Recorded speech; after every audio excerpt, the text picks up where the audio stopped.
my friends. I will tell you a terrifying and 3 true stories that I lived through. 1. The babysitter and the man upstairs. This is a true scary story about a babysitter who had a terrifying encounter with an unknown man in the house she was watching. One night, a young woman named Sarah was babysitting for a family in a wealthy neighborhood. The parents had gone out to dinner and a movie, and Sarah was left alone with the 2 children, a boy and a girl.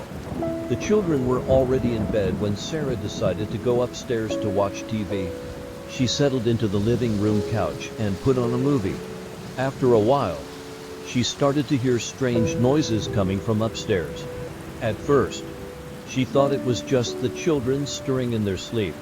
But the noises continued, and they started to get louder and more disturbing. Sarah got up and went to the top of the stairs to investigate. She peered down the dark hallway, but she couldn't see anything.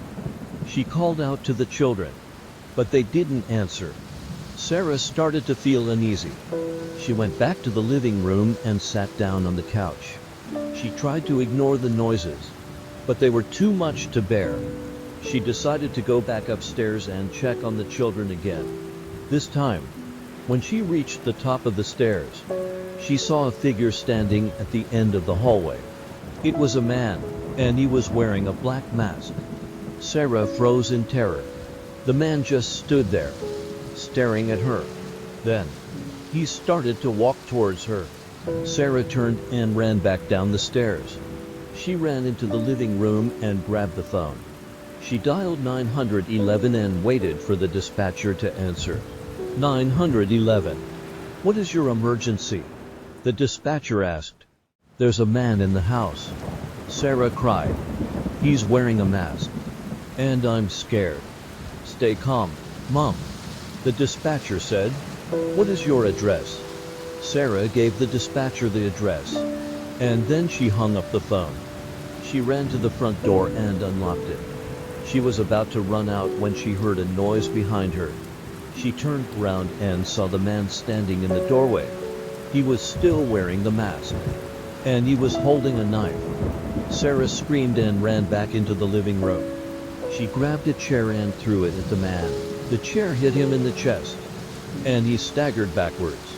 Sarah took the opportunity to run out of the house. She ran down the street and didn't stop running until she reached a neighbor's house.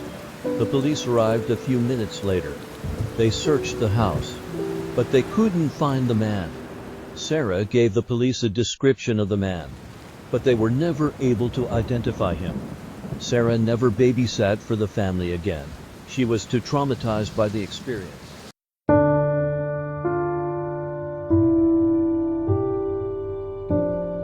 To the Watcher.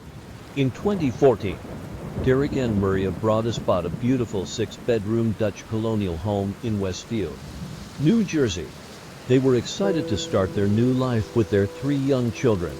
But just a few days after moving in, the Broaduses received a chilling letter.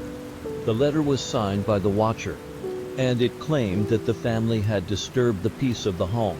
The letter also included details about the Broadus family's history, including their names, ages, and even the make and model of their cars. The Broaduses were terrified. They called the police, but the police couldn't find any evidence of a break-in. The Broaduses received several more letters from the Watcher over the next few months. The letters became increasingly threatening, and the Watcher even threatened to kidnap the Broadus children. The Broaduses decided to put their house on the market, but they were unable to sell it. No one wanted to buy a house that was being stalked by a mysterious stranger. The Broaduses eventually moved out of the house, but they never found out who the Watcher was. The case remains unsolved to this day. This story is particularly scary because it is based on a real event. It is a reminder that even in the most ordinary places, there can be hidden dangers.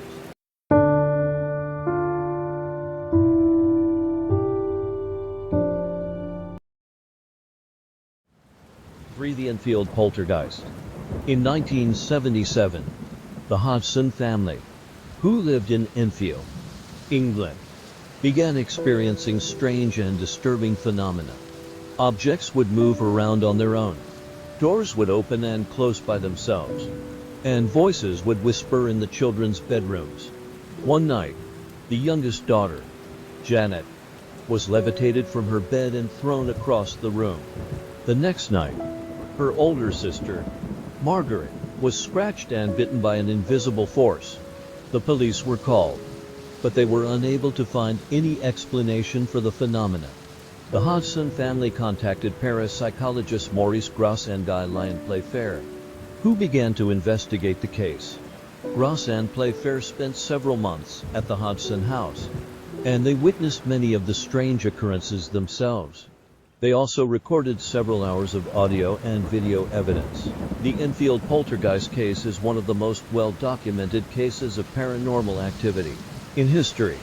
It is also one of the most controversial, with some experts believing that the phenomena was caused by fraud or trickery.